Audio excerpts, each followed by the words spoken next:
భవిష్యత్తు కోసం బలమైన పునాది, విద్యకు నూతన దిక్సూచి.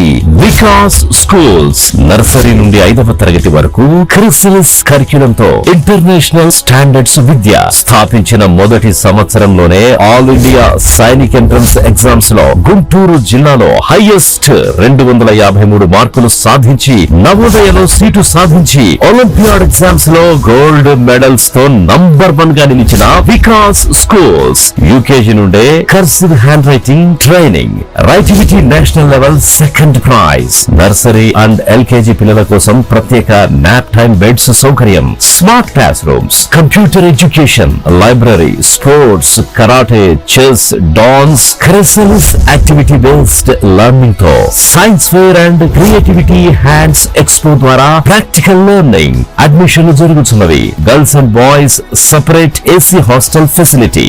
వికాస్ స్కూల్స్, శ్యామల నగర్, గుంటూరు.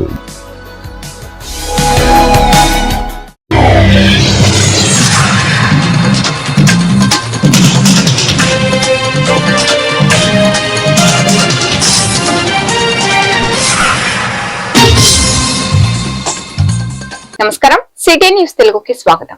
ఈనాటి వార్తా విశేషాలు. హెల్మెట్ లేకపోతే ఎంత ప్రమాదకరమో అని బాపట్ల సిఐ హరికృష్ణ ఆధ్వర్యంలో బాపట్ల ఎస్పీ ఉమామహేశ్వరరావు సలహాలపై కర్లపాలెం పోలీస్ శాఖ వారు ఎస్ఐ రవీంద్ర ఆధ్వర్యంలో గొప్ప దృశ్య రూప ప్రదర్శన కర్లపాలెంలో నిర్వహించారు. ఈ కార్యక్రమంలో బాపట్ల సిఐ హరికృష్ణ, కర్లపాలెం ఎస్ఐ రవీంద్ర ఆధ్వర్యంలో ప్రజలను ఆకర్షితులుగా చేసి ఆలోచింపజేశారు. ఈ సందర్భంగా కర్లపాలెం ఎస్ఐ ఎస్ రవీంద్ర మాట్లాడుతూ, మండల ప్రజలంతా క్షేమంగా ఉండాలని, ద్విచక్ర వాహనాలు తప్పనిసరిగా హెల్మెట్ వాడి తమ గమ్యస్థానానికి క్షేమంగా సురక్షితంగా చేరటానికి ఈ కార్యక్రమాన్ని నిర్వహించామని అన్నారు.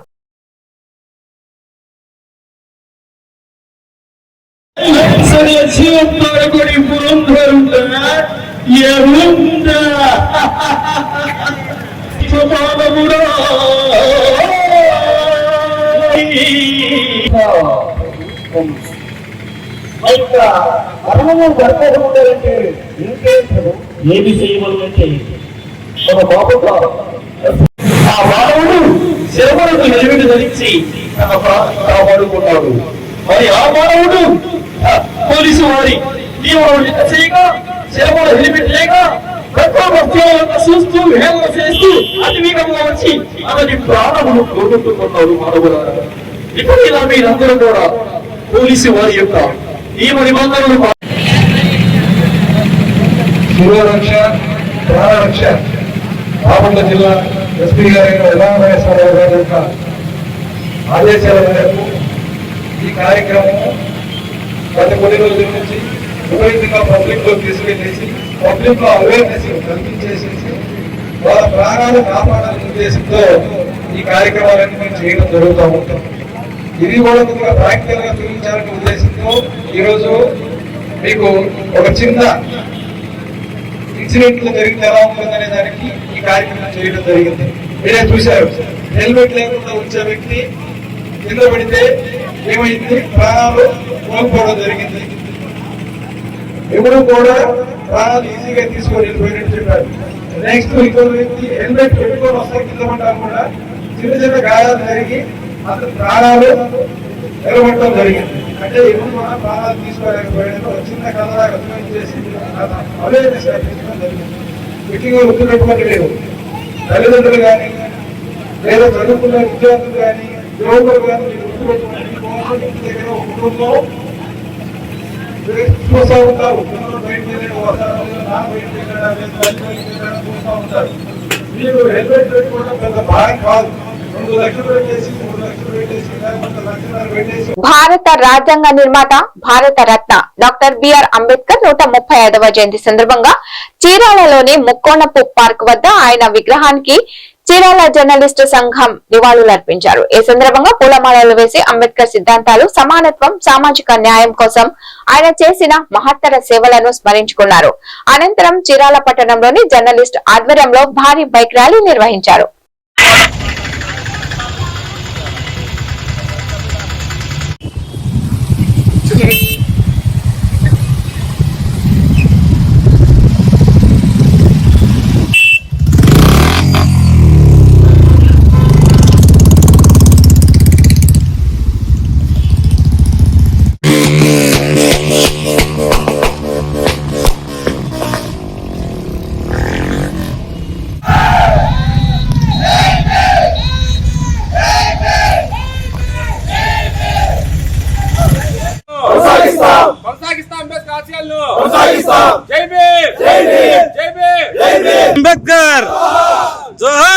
బిఆర్ అంబేద్కర్, జోహార్ డాక్టర్ బిఆర్ అంబేద్కర్.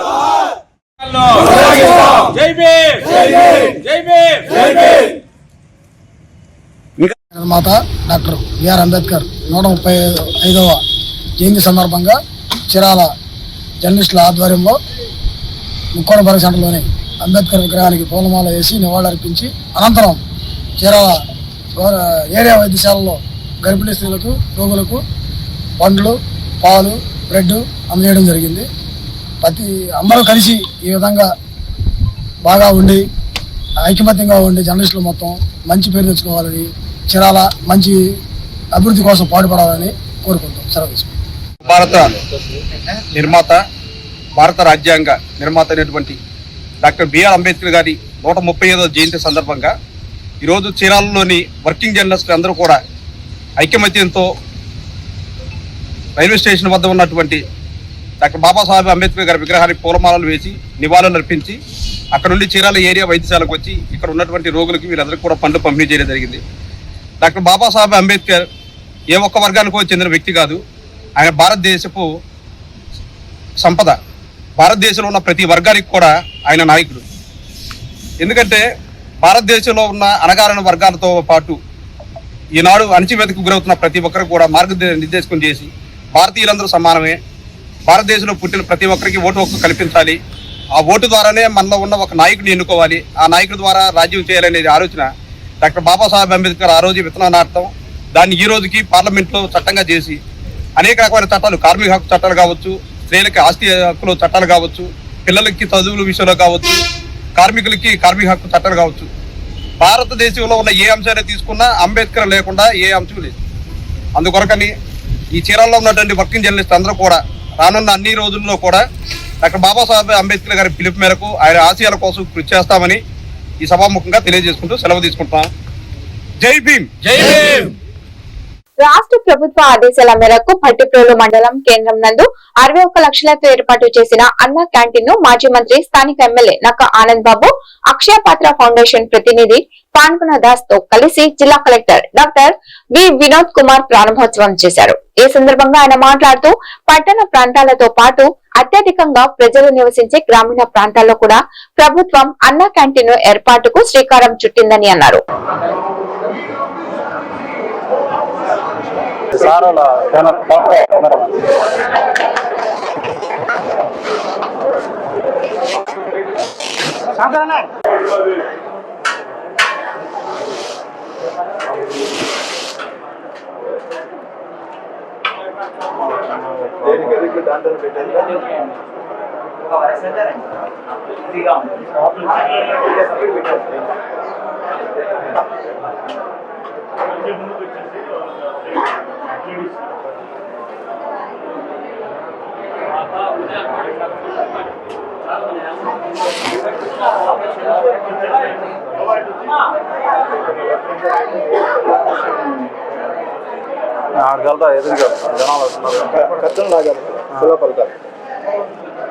సార్ రండి సార్.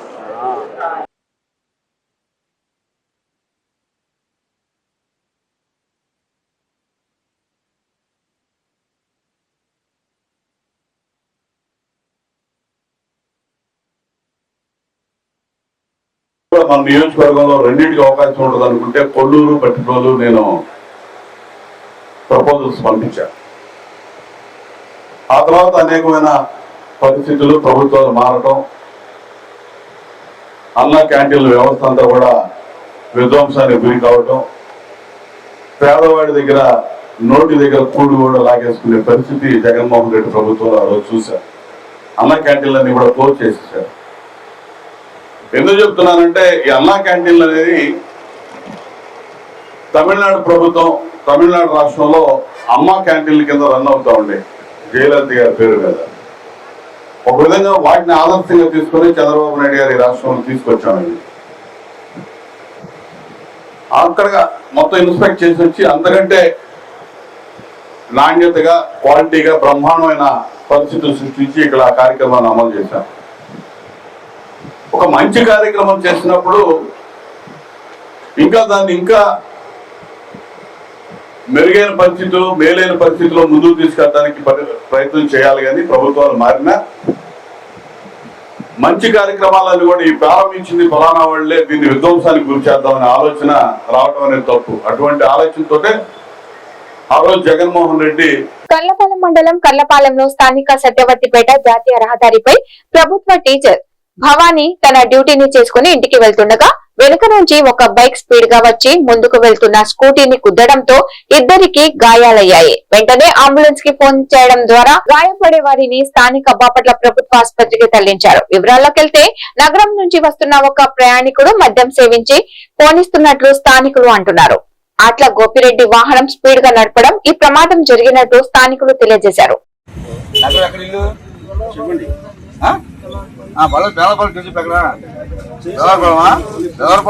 లోపల ఇంకేమన్నా ఎవరు తెల్లమగ్రారు చెప్పు మరి, తెల్లమగ్రారు అని మరి బెలవరపాలెం నగరం అంటే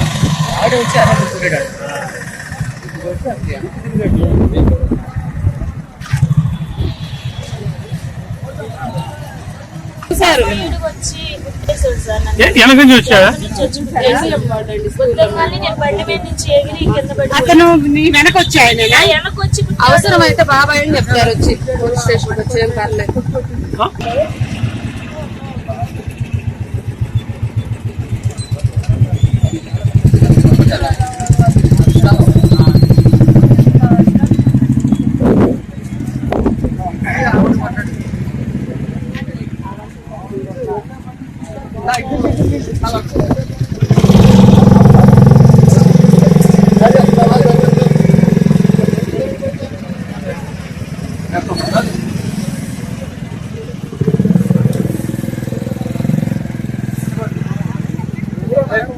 బాపట్ల జనరల్ హాస్పిటల్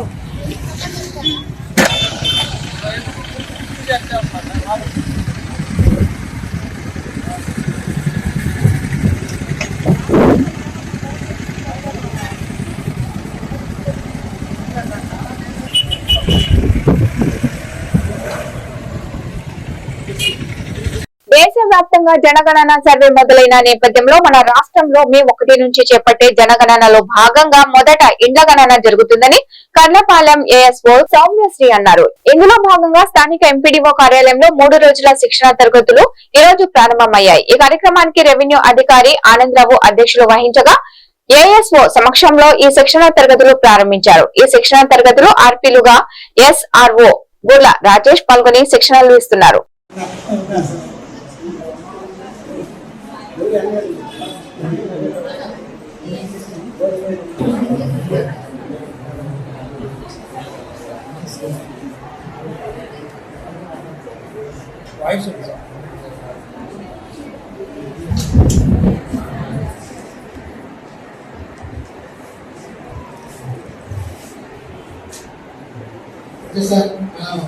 ఇప్పటి వరకు కూడా ఏ టాపిక్స్ మాట్లాడుకున్నామంటే ఇండ్ల గణన జాబితా, ఆవరణ, తర్వాత భవనానికి ఏ విధంగా నెంబర్లు ఇచ్చుకోవాలి ఏమిటి, తర్వాత గణన గృహం అంటే ఏమేమి ఉండాలి, వాటికి సంబంధించినటువంటి మొత్తం కూడా చూసాం.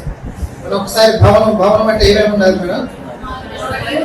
4 గోడలు పైన పైకి. ఓకే. కుటుంబం అని అంటే మనం దేని ప్రామాణికంగా తీసుకోవాలి? కామన్ కిచెన్ కామన్ గా తీసుకుని ఆ కిచెన్ లో ఉండేటటువంటి ఆహారాన్ని ఎవరైతే ఆ కుటుంబంలో ఉన్నటువంటి ఆ ఇంట్లో ఉన్నటువంటి ప్రతి వ్యక్తి ఎవరైతే తింటున్నారో అది మొత్తం కూడా ఒక కుటుంబం కిందకే వస్తుంది. ఒకవేళ బయట నుండి తెచ్చుకున్నట్లయితే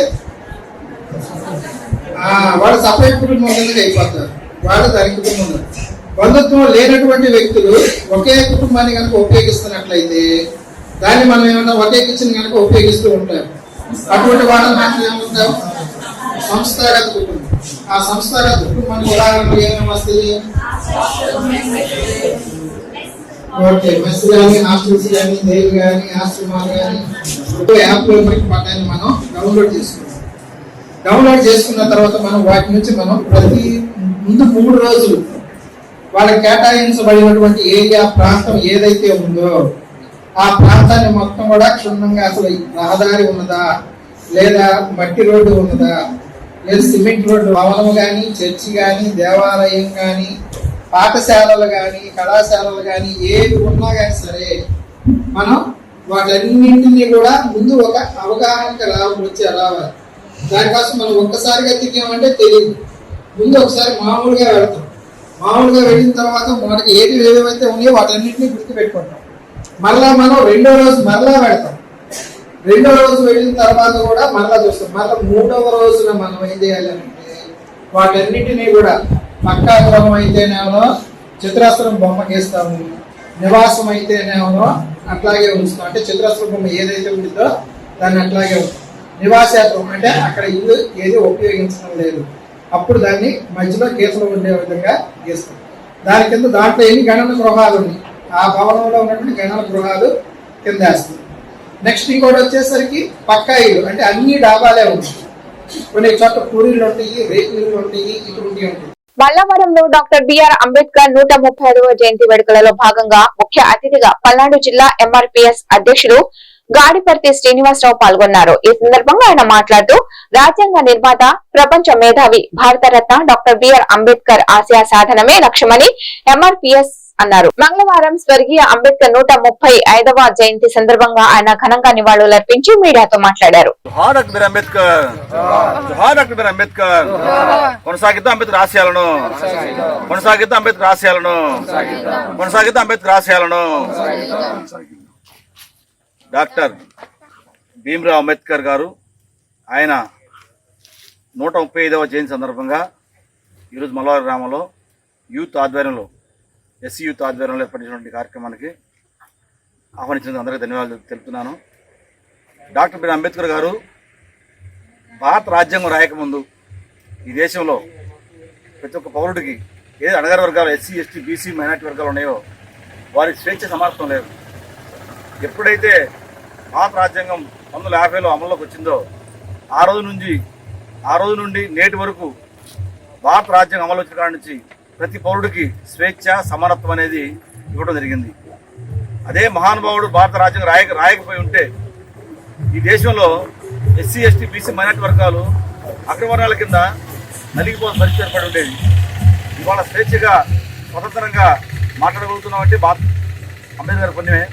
అలాగే ప్రతి విషయంలో కూడా ఇలా విద్యా రంగంలో కావచ్చు, రాజకీయ రంగంలో కావచ్చు, సామాజిక రంగంలో కావచ్చు, ప్రతి రంగంలో కూడా ఏ సామాజిక వర్గానికి సంబంధించినా కానీ వారి ఫలాలు వాళ్ళకి ఇవ్వాలని చెప్పి భారత రాజ్యాంగంలో రాయబట్టే ఈ రోజున మనం గ్రామ వార్డు దగ్గర నుంచి ఇలా ముఖ్యమంత్రి స్థాయికి వెళ్ళడం జరిగింది. అలాగనే గ్రామ వార్డు దగ్గర నెంబర్ నుంచి ప్రధానమంత్రి దగ్గర స్థాయి వెళ్ళడానికి కూడా అవకాశం లభించింది. ఇలా మహిళల హక్కులు కానీ, కార్మికుల హక్కులు కానీ, ఎవరికైనా సరే ఏ హక్కులైనా సరే కదా ప్రతి విషయంలో కూడా భారత రాజ్యాంగం రూపశిల్పి అంబేద్కర్ రాయబట్టే ఈరోజు మనకు అవకాశాలు వచ్చింది. ఈ రాజ్యాంగం రాయడం కోసం ఆయన ఎన్నో కష్టాలు పడ్డాడు. దేశ విదేశాలు మొత్తం అన్ని కూడా స్టడీ చేశాడు. ఎందుకు ఇంతమంది దేశంలో మేధావులు ఉన్నప్పుడు కూడా భారత రాజ్యాంగం రాయడానికి అంబేద్కర్ ఎందుకు అవకాశం ఇచ్చారంటే ఆయన చదువు. ఇవాళ ప్రపంచ మేధావిలో ఒక వ్యక్తి అంబేద్కర్ గారు. ఈ దేశంలో కంటే ప్రపంచంలో ఉన్న అందరి మేధావుల కంటే కూడా ప్రథమ వ్యక్తి కాబట్టి ఆయన చదివిన డిగ్రీలు ఆయన పేరు పక్కన 6 వరుసలు వస్తాయి. ఇప్పటివరకు భారతదేశంలో ఆయన చదువులు ఎవరు చదవలేకపోయారు. కాబట్టి ప్రతి పౌరుడు కూడా ఈ దేశంలో బట్టి ప్రతి పౌరుడు కూడా సామాజిక హక్కు కావాలా, సంపద మీద హక్కు ఉండాలా, జీవించే హక్కు ఉండాలా, స్వేచ్ఛ ఉండాలని చెప్పని నిర్ణయించడం జరిగింది. కాబట్టి ఇవాళ మనం స్వేచ్ఛ హాయిగా బతకగలుగుతున్నాం. ప్రతి పౌరుడు చదవగలుగుతున్నాడు, చదువుకోగలుగుతున్నాడు, ప్రతి పౌరుడు ఉద్యోగం చేయగలుగుతున్నాడు. ఎవరైనా సరే ఎవరు ఏది మాట్లాడే స్వేచ్ఛ ఇచ్చిండు డాక్టర్ బిఆర్ అంబేద్కర్ గారు అని చెప్పి మనం కూడా ఆయన ఏది మనకు ఆశయాలు సిద్ధాంతం రాసి పెట్టాడో ఆ సిద్ధాంతాల ప్రకారం మనం ముందుకెళ్లాల్సిన ఆవశ్యకత ఉంది. దానికి చదువుకున్న యువత. ఈ వార్తలు ఇంతటితో సమాప్తం. నమస్కారం.